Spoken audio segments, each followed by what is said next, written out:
안녕하세요. 컴퓨터로 글을 쓰는 게 익숙하지 않아서 친구의 도움을 받아 사연을 보내봅니다. 저는 현재 괴산에 거주하고 있는 60대 후반의 여자입니다. 저를 여자라고 칭하는 게 어째서 이렇게 어색한지 모르겠네요.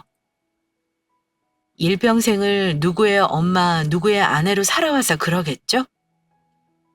여기 올라온 사연을 들어보니 다들 인생살이가 파란만장들 하더군요.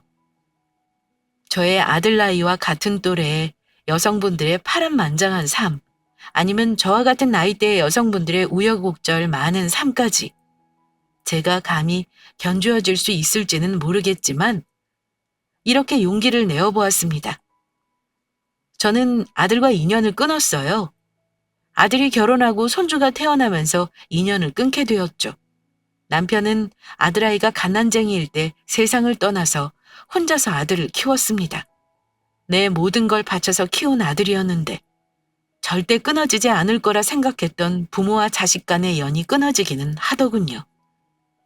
다들 제 이야기를 들으면 며느리가 못돼 먹은 거냐라고 묻던데 글쎄요. 그게 오로지 며느리의 잘못일까 싶습니다. 아들아이 역시 며느리와 같은 마음이었으니 우리가 부모와 자식 간의 연을 끊게 되었겠죠? 제가 어떻게 인연을 끊게 되었는지 오늘 그 이야기를 들려드리려 합니다. 그리고 여러분의 의견도 듣고 싶고요. 그럼 시작하겠습니다. 저는 솔직히 우리 슬기가 현철이랑 결혼한다고 했을 때 깜짝 놀랐어요. 애들이 그냥 대학교 때부터 친구여서 친하게 지내겠거니 했는데 참 사람 일 모를 일이에요. 그렇죠? 그나저나 제가 듣기로는 남편분께서 일찍 세상을 떠나셨다고 들었는데 그럼 지금 괴산에서 혼자 살고 계신 거예요? 서울에 계시다가 괴산으로 내려가신 건가? 요즘 귀농이니 귀촌이니 다들 많이 하더라고요. 예, 뭐 남편이 우리 현철이 갓난쟁이일 때 일찍 세상을 떠나서요. 그래도 제가 우리 현철이 아빠 없이 큰 자식이라고 소리 안 듣게 하려고 일부러 더 엄하게 키우고 공부를 더 열심히 시켰어요. 그리고 이 녀석 제 아들이라서 하는 말이 아니라 여자 위할 줄도 아는 녀석이에요. 걱정 안 하셔도 돼요. 전 그리고 원래부터 괴산에 쭉 살았어요. 애오빠랑도 고향에서 만나서 결혼했고요. 혼자 산다고 해도 저 혼자서 농사 지으면서 먹고 살 만큼 기력도 좋고 웬만큼 돈도 벌어요. 그러니까 혹여라도 애들한테 제가 나 좀 모시고 살아라 하지 않을까 걱정 안 하셔도 돼요. 어머머, 아유, 저는 그런 뜻으로 얘기한 게 아닌데. 그래요.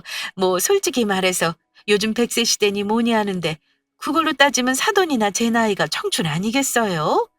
저도 우리 애들한테 나 모시고 살아라 할 생각 없어요. 아니 그나저나 계속 농사를 짓고 사신 거예요?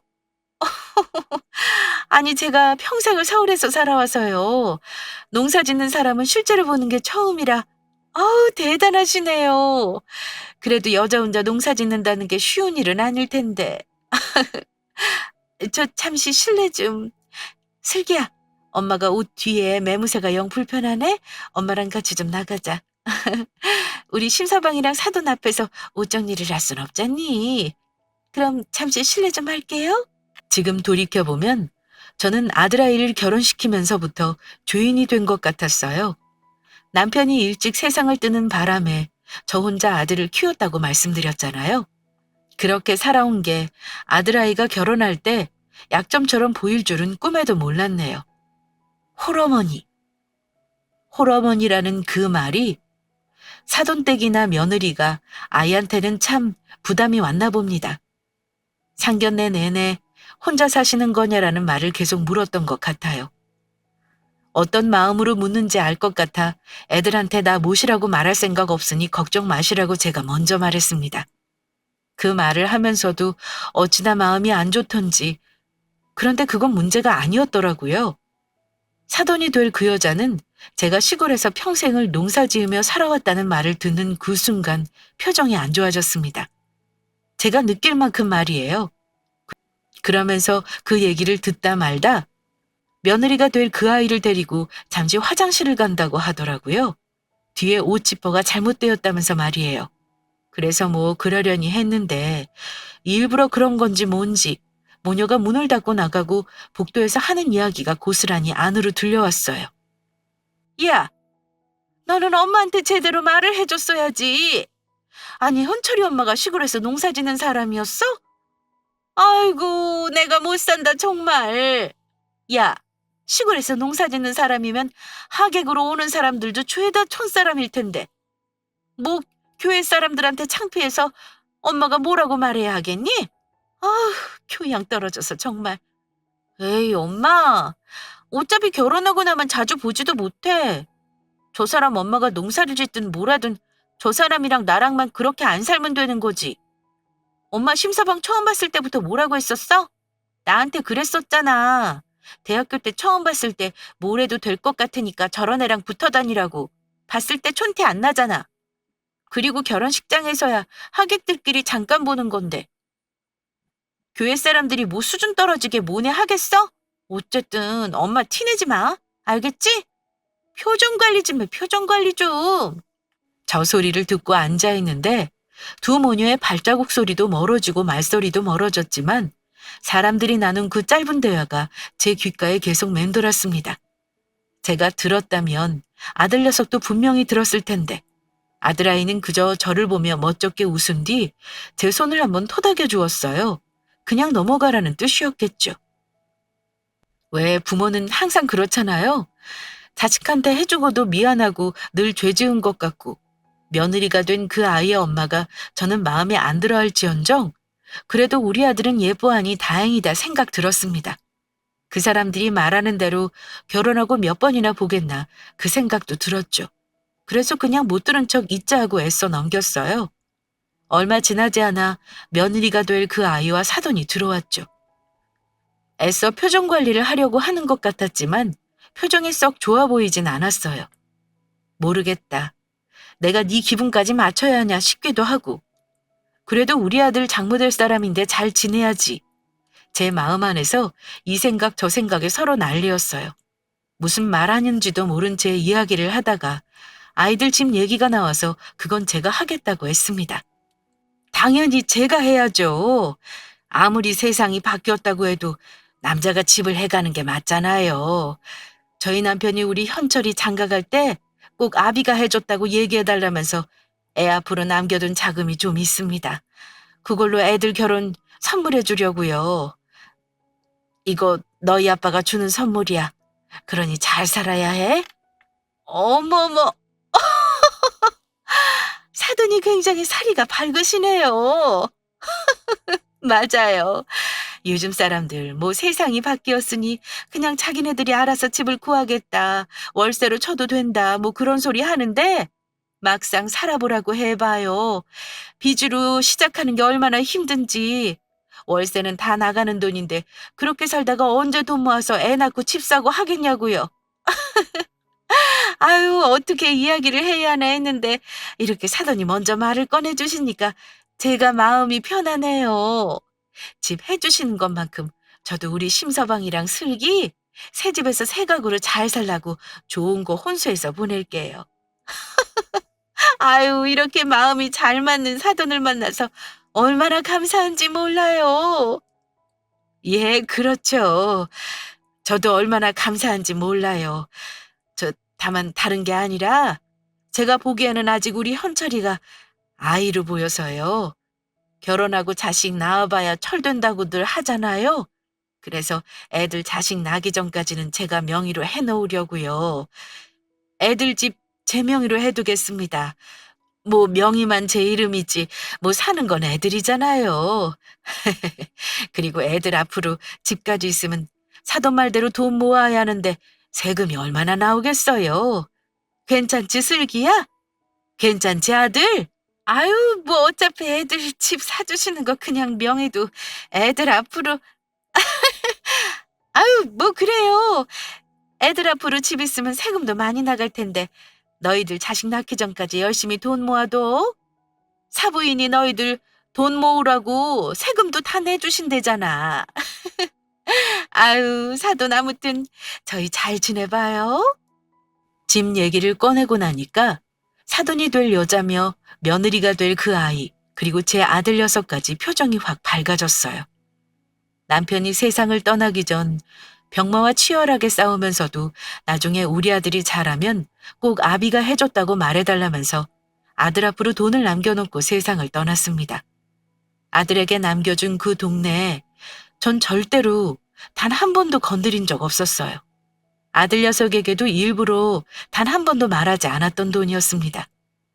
누굴 닮았는지 남편이나 저나 그 누구도 돈을 헤프게 쓰는 성격들이 아니었는데 아들 녀석은 어릴 적부터 돈을 물수도 써댔어요.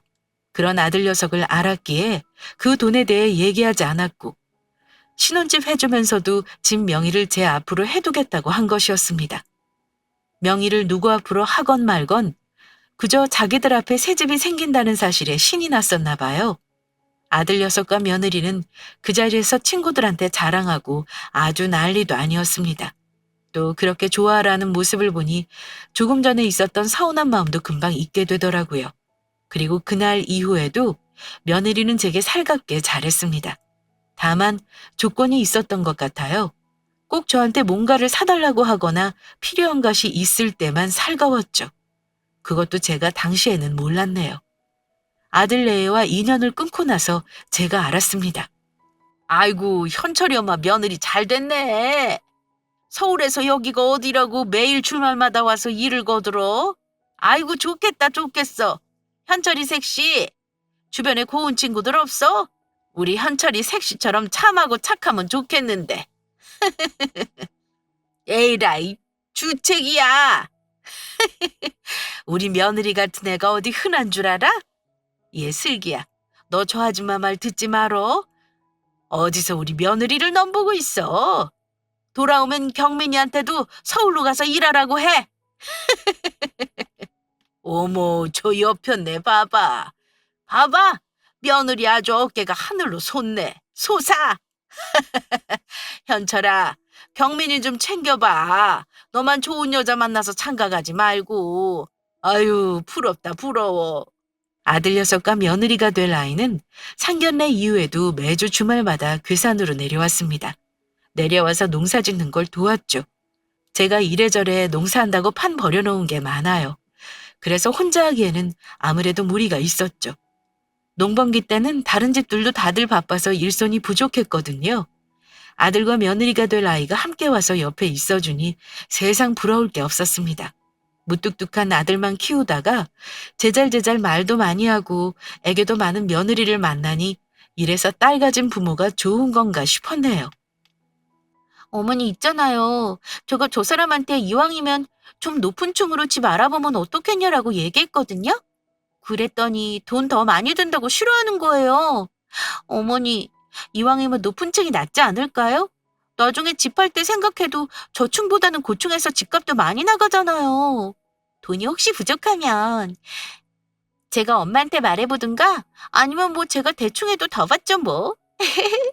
그래, 나중에 팔 거 생각하면 고충이 낫기는 하지. 그래서 돈이 얼마나 부족한 건데. 너희 시아버지가 세상 떠나면서 현철이 집 해주라고 한 건데 부족하면 내가 더 보태는 게 낫지. 그거를 왜 사돈한테 말하고 너희가 대출받아.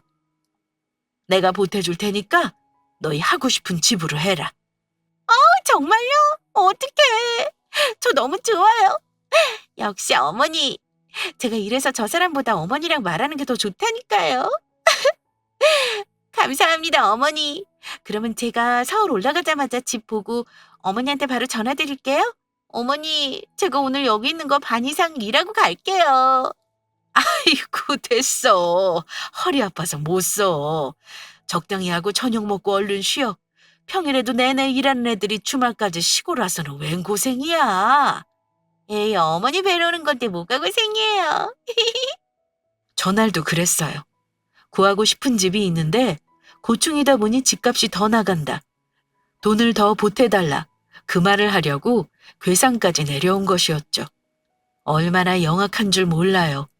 살살 웃으면서 어머니, 어머니, 코맹맹이 소리까지 내면서 온갖 애교를 다 부립니다. 그래, 이왕에 사는 거 너희 마음에 드는 집에 살아라는 마음으로 제가 돈을 더 보태주겠다고 했습니다. 아주 좋아 죽겠다 하면서 펄쩍펄쩍 뛰어오르더라고요. 자식이랑 며느리가 기뻐하니까 제가 다 마음이 뿌듯하더라고요. 이렇게 가족이 되어 가나 보다 괜히 마음이 뭉클했습니다. 하지만 그 감동은 길게 가지 못했어요. 저녁 먹을 시간이 지났는데도 며느리가 들어오질 않길래 대체 어디 갔나 하고 집을 한 바퀴 돌았죠. 가만히 들어보니 뒷마당 쪽에서 목소리가 들려오는 겁니다. 누군가와 통화를 하는 것 같았어요. 몰라. 뭐가 이렇게 힘든 건지. 냄새는 얼마나 많은 줄 알아? 냄새는 나지 않는 일도 끝도 없지. 나는 내가 이렇게까지 일할 줄은 몰랐어. 당연한 거 아니야. 내가 돈만 아니면 절대 안 하지. 너 나 몰라서 그래? 다 돈이 걸려 있으니까 싫어도 좋은 척 그렇게 웃고 있는 거야. 이게 다 어른의 삶이다. 이중인격은 무슨, 야, 너도 내 생각 돼봐. 사람이 돈 외면하기가 쉽지가 않다니까. 처음에는 저게 무슨 소리인가 싶었어요. 그리고 더더욱 충격적이었던 건 그렇게 참하고 순해 보이던 그 아이가 한 손에는 담배를 손에 쥔 채 뻑뻑 피해대며 누군가와 통화를 하고 있었던 거죠. 참, 사람 겪어봐야 안다고들 하더니만 그래도 이건 해도 해도 너무한 것 아닌가 싶었죠. 굳이 못 들은 척, 못 본 척 할 일은 아니라고 생각이 들었기에 저는 지금 무슨 소리를 하는 거냐고 물었습니다. 제가 나타나자 그 아이는 귀신이라도 본 것처럼 소스라치게 놀라며 전화를 끊었어요. 어머니, 그게요? 저 결혼식하고 나서는 담배 바로 끊을 거예요. 안 그래도 담배 바로 끊으려고 했어요. 죄송해요. 많이 놀라셨죠?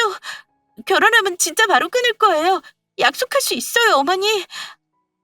현철이는 저 담배 피는 거 모르거든요. 그러니까 현철이한테는 비밀로 좀. 그래. 담배 피는 거야 네가 알아서 할 일이고. 너 친구랑 통화한 거니? 아이고, 나는 네가 여기 오는 게 그렇게까지 싫을 줄은 몰랐다. 굳이 싫은 걸 뭐하러 와서 이렇게 고생을 하니? 미안하다. 어디서 꽃향기라도 나는 거름이 있으면 내가 갖다 놨을 텐데 아직 대한민국에는 꽃향기 나는 거름은 없나 보다. 아이고, 내가 너한테 뭐 얼마나 큰 돈을 준다고 했길래 네가 그렇게 싫은데도 와서 일을 하는 거냐? 뭐 얼마가 필요했길래 나한테 와서 그 싫은 거름 냄새 맡아가면서 일을 하는 거냐고? 대답을 해. 어머니, 오해하시는 거예요. 제가 어머니한테 오는 게 싫기는 왜 싫어요. 괴산해서 일하는 게 싫다고 한 게 아니라 저기 동물병원 나가는 거요. 그거 싫다고 친구한테 얘기한 거예요. 내일이면 또 출근해야 하는데 동물병원 가서 일하기가 너무 싫어가지고 그런 거지. 아이, 제가 어머니한테 오는 게 싫기는 왜 싫어요. 저 정말 서운해요, 어머니. 저를 그렇게밖에 안 보신 거예요? 어머니, 정말 그런 거 아니에요. 진짜 못 믿으시겠으면 제가 친구한테 다시 전화 걸어서 무슨 얘기 했는지 말해달라고 할게요. 어머니, 정말 오해하신 거예요. 네? 이게 딱 집어서 거짓말 하지 마라고 할 수도 없는 게 며느리가 될 아이가 불평을 토로하면서 단 한 번도 시댁이라던가 괴산이라는 말을 올리지 않았다는 거예요. 말에 주어가 없다 보니까 그 아이가 이곳 시골에 오기 싫다고 한 건지 자기 말 그대로 동물병원에 출근하기 싫다고 한 건지 알 수가 없는 거죠. 거기다가 담배까지 피우고 앉아 있었으니 아들아이가 읍내로 심부름 가서 천만다행이었습니다. 며느리가 될 그 아이는 오해라고 정말 아니라면서 저를 붙잡고 울고불고 그렇게까지 우는데 더군다나 내가 뭘 확실히 들은 것도 아니었기에 찝찝했지만 그냥 넘어가는 수밖에 없었어요. 그때라도 제가 알아챘어야 하는 건데 말입니다. 결국 그렇게 저는 아들아이의 결혼을 진행했어요. 그렇게 아이가 결혼하고 저는 다시 평범한 일상으로 들어온 듯 했습니다. 그러다 뜻밖의 소식을 접하게 되었어요. 아들 내외가 결혼한 지 6개월 만에 말입니다. 아이고, 정말이야? 정말? 아이고, 내가 못 산다, 정말. 어떡해.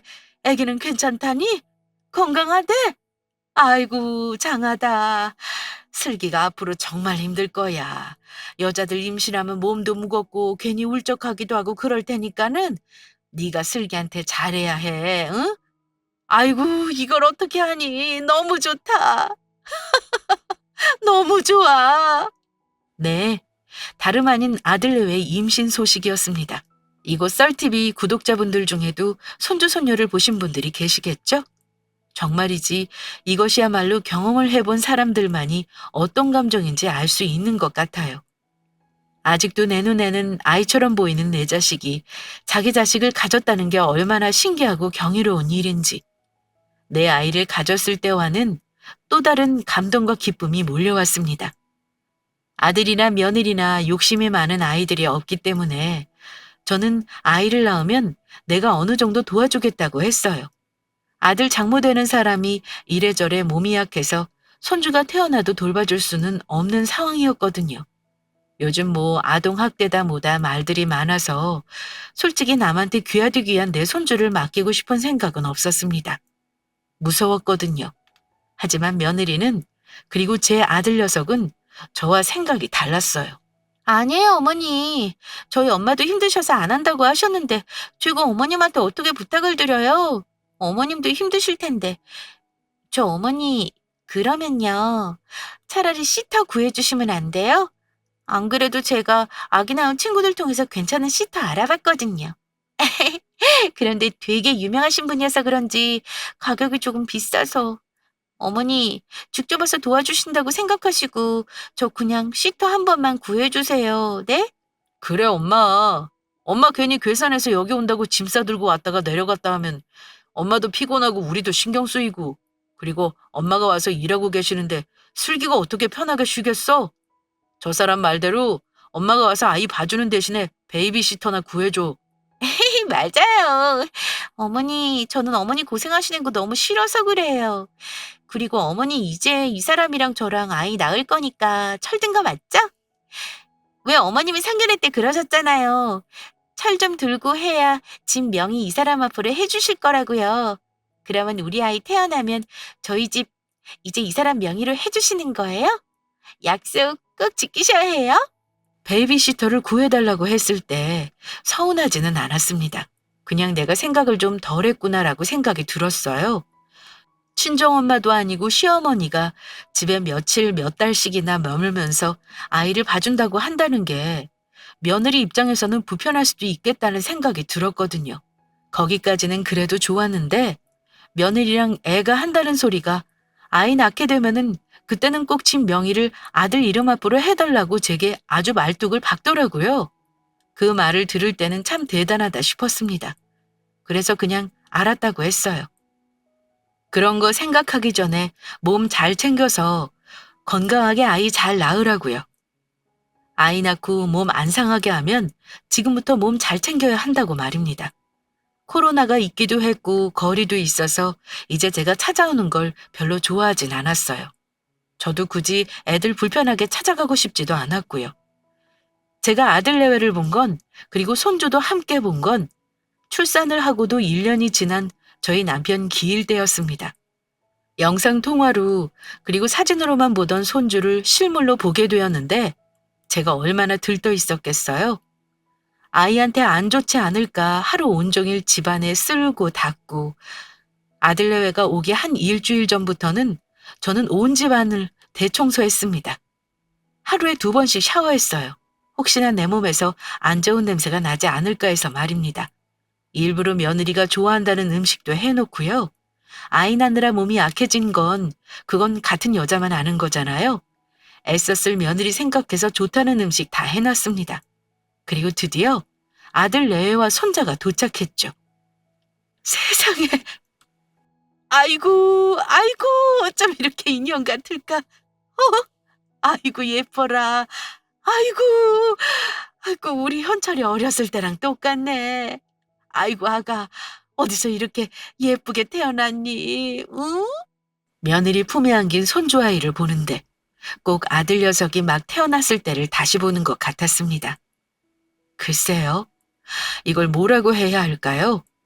아들을 품에 안았던 그날의 느낌도 떠오르고 아들한테 다 주지 못했던 사랑을 손주에게 다시 더 줄 수 있을 것 같아 안도감도 들고 여러 가지 감정이 복합적으로 떠올랐습니다.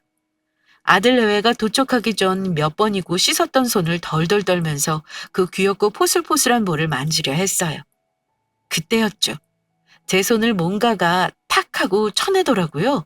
그건 다름 아닌 며느리였습니다. 아들 녀석은 자기 와이프가 그런 행동을 하는데도 그저 바라보고만 있었어요. 자세히 보니 아들 녀석의 미간도 찌푸려져 있었습니다. 어머니, 지금 뭐 하시는 거예요? 농사일하신 더러운 손으로 아이를 만지면 어떻게 해요? 어머니 손은 닦으셨어요? 손소독제는 바르신 거예요? 어머니, 아이 만지실 때 저한테 말 좀 하고 만지세요. 그러게 내가 뭐라 그랬어? 엄마한테 시훈이 맡기고 오자고 했잖아. 어린애 피곤하게 서울부터 괴산까지 차 타고 오고 제사가 뭐라고. 얘, 너 지금 뭐라고 그랬니? 내가 지금 제대로 들은 거 맞지? 더러운 손? 예, 내가 애를 키워봤어도 너보다 훨씬 전에 키워봤고 너희들 핸드폰 만진 손으로 애기 만지는 것보다 내가 만지는 게 더 깨끗해. 나 너희들 오기 전에 10대 번은 넘게 비누로 뽀득뽀득 손 씻었다. 그것도 알아보니까 일반 비누 말고도 소독용 비누가 있길래 그걸로 뽀득뽀득 씻었어. 뭐? 손소독제는 발랐냐고? 온 집구석을 일주일 내내 청소하고 소독하고 혼자 난리 피웠다. 됐니? 이제 됐어? 아이고, 그리고 너 다시 한번 얘기해봐. 뭐? 제사가 뭐라고 난리냐고? 아, 엄마, 이 사람이 일부러 이런 게 아니라 아기가 있다 보니까 예민한 거지. 그리고 내가 지난주에도 얘기했었잖아. 제사 그냥 지내지 말자고. 막말로 돌아가신 분이 음식을 먹는지 못 먹는지 우리가 어떻게 알아? 아이, 내가 오늘 이럴 줄 알았어. 엄마 진짜 노인네처럼 왜 이래? 가면 갈수록. 제사 그거 안 지내면 뭐가 얼마나 문제가 된다고. 정말 여러 사람 피곤하게. 아, 애 데리고 서울에서 괴산까지 오는 게 얼마나 힘든 줄 알아? 어머니, 어차피 앞으로 계속 우리 시훈이 클 때마다 어쨌든 1년에 몇 번은 어머니 뵙고 해야 할 거니까 제가 그냥 시원하게 말씀드릴게요. 저요, 어머니 농사 지으시면서 몸에 백일대로 백인 거름 냄새 그거 너무 싫어요. 그리고 어머니 왼손으로 음식물 버리시고 화장실 청소도 하시고 하시는 거 제가 못 본 것도 아니고 그 손으로 우리 시훈이 만지시는 거 생각만 해도 저 그거 너무 싫어요. 제가 왜 어머니한테 시터 구해달라고 했는 줄 아시겠어요, 이제? 그때도 저기 어머니가 우리 시훈이 그 농사 지은 손으로 만지는 거 싫어서 베이비시터 구해달라고 돌려 말한 거예요. 이 사람도 마찬가지로 그런 뜻으로 말씀드린 거고요. 저나 이 사람이나 시훈이 좋은 것만 보고 좋은 냄새만 맡고 그렇게 자라게 하고 싶어요. 그리고 어머님이 어차피 저희 집 명의 이 사람 앞으로 돌려주셨잖아요. 그 집 내놓고 학군 좋은 쪽으로 생각하다가 지금 캐나다 쪽으로 이민 갈 생각 중이에요. 아이 교육으로는 한국보다 해외가 나을 것 같아서요. 아들 내외의 말을 듣는데 세상이 그대로 멈추는 것 같았습니다. 그리고 억울함도 밀려왔어요. 그런 진부한 생각을 내가 하게 될 줄은 몰랐는데 세상을 떠난 남편과 내가 결혼을 해서 아들 녀석을 낳고 얼마나 기뻐했었는데 남편이 죽어가면서도 세상에 남겨진 우리 아들을 위해서 그 돈을 남겨놨었는데 내가 너를 어떻게 키웠는데 참 서럽고 외로웠습니다. 그러고 싶지 않았는데 눈에서 눈물도 떨어지더라고요. 그런데 저를 보면서도 아들이나 며느리나 눈 하나 깜짝하지 않았습니다. 겨우 눈물을 삼키고 여러 이야기를 하기 시작했어요. 그래, 내가 너희들한테 그렇게 소중한 너희들 자식 새끼한테 감히 더러운 손 대려고 해서 정말 미안하다. 그런데 그거 아니? 얘 슬기야. 이 더러운 손으로 키운 게 네 남편이고 이 더러운 손으로 번 돈이 신혼집 구할 때 들어간 돈이야. 너희들 아까 나한테 그랬지? 이미 세상 떠난 사람 제사상 챙겨서 뭐하냐고. 이미 죽은 사람이 밥을 먹는지 못 먹는지 엄마가 어떻게 알 거냐고. 그래. 너희들 말도 틀린 거 없지. 죽은 사람이 밥을 먹는지 못 먹는지 내가 알게 뭐야. 그렇지? 그런데 이놈아, 그럼 너는 죽은 뒤에 아버지가 남긴 돈 그거 왜 받아갔니? 네 말대로 이미 죽은 너희 아빠한테 내가 나중에 하늘 봐서 그 돈 당신 아들한테 썼어야 하고 내가 써버렸어도 되는 거잖아. 그렇지? 네 아버지니까 제사 지내자고 하는 거야. 네 아버지니까. 그래, 네 아버지 제사인데도 차 끌고 여기까지 오는 게 그렇게 열받고 그렇게 억울하고 화가 났니? 그래서 네 안사람 되는 사람이 네 엄마 손 걷어차는데도 가만히 보고 있었어? 엄마, 뭘 또 그렇게 감정적으로 가? 이성적으로 생각을 좀 해보자는 거야, 이성적으로. 아버지 제사 때문에 지금 몇 명이 피곤한 거야? 이 사람 말대로 우리 캐나다로 이민 가버리면 아버지 제사 때마다 한국 귀국해서 제사 지내라고 할 거야? 우리 그렇게까지 못해. 엄마, 세상이 바뀌면 엄마도 그 흐름을 좀 따라가야지. 언제까지 그렇게 옛날 사람 마인드로 우리한테 강요할 거야? 그래, 니들 말이 맞다. 이성적으로 생각을 해야지. 그렇지? 예슬기야, 너희들 집 명의 그거 내가 아직 이름 못 바꿨다. 안 그래도 내일 너희들이랑 점심 먹고 같이 부동산 가서 우리 시훈이 이름으로 해줘야지 하고 있었는데 내가 생각이 짧았네. 심연철, 네 말대로 세상이 바뀌었는데 내가 너무 고리타분하게 살았네. 그러면 요즘 사람들 하는 것처럼 너희들 집, 너희들이 캐나다로 이민 가는 거 그거 다 너희들이 알아서 해. 나는 지금 당장 부동산에 가서 그 집 내놓을란다. 그래, 어차피 자식놈들 결혼시켜봤자 다 자기 살림하겠다고 바쁜데 나는 왜 내 살림 못 챙기고 있나 싶네. 어차피 죽은 인간 알지도 못하는 거 나중에 네 아버지 만나서 욕 좀 먹지 뭐. 나도 이제 니들이 말하는 그 더러운 농사 때려치고 팔자 편하게 여행하면서 살란다. 아이고, 그렇게 오기 싫은 길 억지로 와줘서 정말 고맙다. 내가 니들론 수고비 챙겨줄게.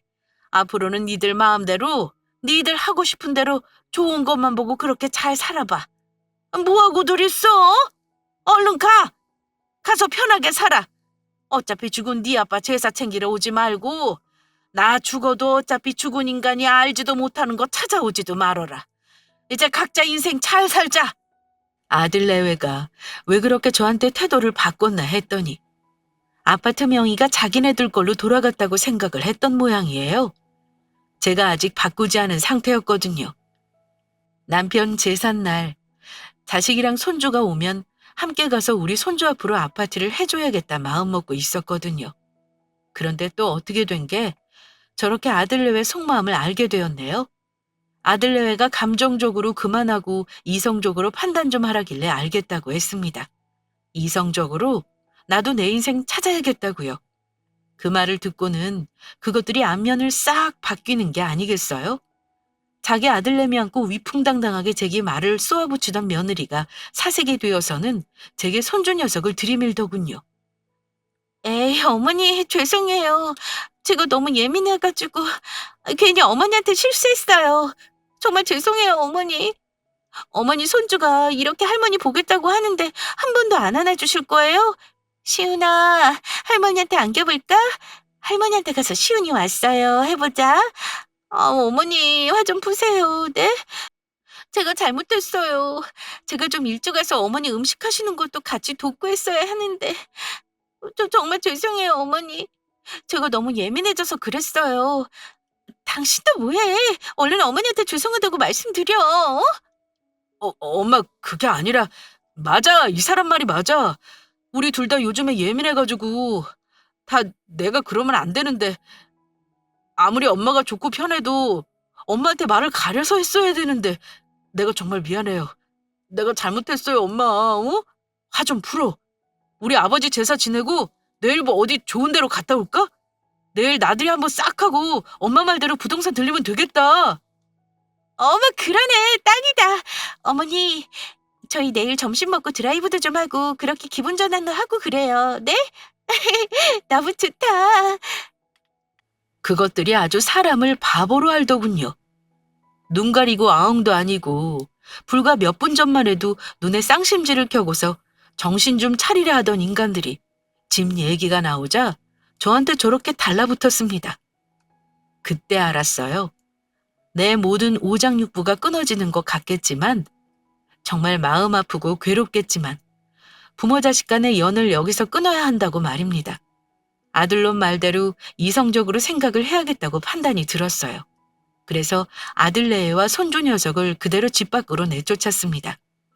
당연히 집 밖으로 나가면서도 아 제발 다시 한번 생각해달라 잘못했다 저한테 싹싹 빌었죠. 우리 이러지 말자. 나 너희들한테 더 이상 안 좋은 소리 하고 싶지도 않다. 너희들 인생에서 내가 그렇게 걸림돌이고 더럽고 장애물이 되는데 내가 뭐 한다고 너희들 인생 옆에 있어서 괴롭혀. 안 그러냐? 나 더 이상 상처받고 싶지 않다. 가. 너희는 젊잖아. 남편도 있고 와이프도 있고 자식도 있고. 그러니까 고작 집 같은 거 하나 없어도 나보다 훨씬 잘 살 수 있을 거야. 현철아, 잘 살아. 나중에 네 아버지만 내놨을 때 내가 부끄럽지 않게 잘 살아줘. 이거 하나쯤은 들어줄 수 있지? 그동안 답답하고 창피한 엄마 밑에서 잘하느라 고생 많았다. 잘 살아. 그렇게 저는 아들 녀석을 낳은 이후 처음으로 매정하게 등을 돌렸습니다. 아들내외는 한참 동안의 자리를 떠나지 않고 저를 부르다가 결국은 서울로 올라가더라고요. 저는 실제로 그 집을 내놓습니다. 워낙 위치 좋은 곳에 있던 집이라 내놓자마자 나갔어요. 그 사이사이에도 사돈이라는 여자 그리고 아들내외는 제게 연락을 해왔죠. 어머니, 아직도 화 많이 나셨어요? 어머니, 저희 정말로 캐나다로 이민 가야 해요. 저희 둘 다 회사에도 다 사직서 내놓고 이번 달이 이제 마지막 출근인데 저희 이 상태로 땡전 한 푼 없이 캐나다로 넘어가 버리면 저희 가서 시은이 고생만 시킬 게 뻔하잖아요. 그건 어머니도 아시죠? 저희 친정도 요즘에 상황이 안 좋아서 도와주지도 못한대요. 저희가 기댈 때라고는 어머님밖에 없어요. 어머니, 제발 저희 얼굴 안 보신다고 하셔도 할 말 없어요. 그런데 돈은 원래 그 집 저희 주시기로 하셨던 거였잖아요. 그러니까 저희 마지막으로 한 번만 좀 도와주세요. 제발요, 어머니. 뻔뻔하게도 또 돈 얘기였습니다. 자기네들을 안 봐도 상관없으니 집 팔지 말아달라고 하더군요. 캐나다로 이민 갈 때 그 집을 팔아서 가려고 했는데 집을 그렇게 됐든 가져가 버리면 어떻게 하냐고요. 그건 이제 네가 다 컸으니 알아서 하라고 했습니다. 세상이 바뀌었으면 그 흐름을 따라가야 하지 않겠냐고 말이에요. 아들 녀석, 아니 아들이었던 그 아이는 제게 참 무서운 사람이라고 한 뒤 알겠다고 연락 안 하겠다고 했습니다. 그게 제가 아들과 한 마지막 연락이었어요.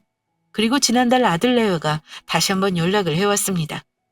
캐나다 이민에 진짜 가야 하니 돈 좀 달라고 말이에요. 그 돈만 주면 두 번 다시 연락하지 않겠다고요. 지금까지 제 사연을 들은 여러분께 여쭤볼게요. 저는 어떻게 해야 할까요? 그 돈을 줘야 할까요? 이게 참 고민이 됩니다. 아들내외와 인연을 끊을 때만 해도 차라리 잘 됐다. 저런 자식이라면 안 보고 사는 게 낫다. 속 시원하다 생각을 했는데 이렇게 앓는 소리를 해대며 연락을 해오니 괘씸하기도 하면서 참 어째야 할지 난감합니다. 저와 같은 경험이 있으시다면 아니면 속 시원하게 조언을 해줄 분들이 계시다면 꼭 의견 좀 남겨주세요. 부탁 좀 드리겠습니다.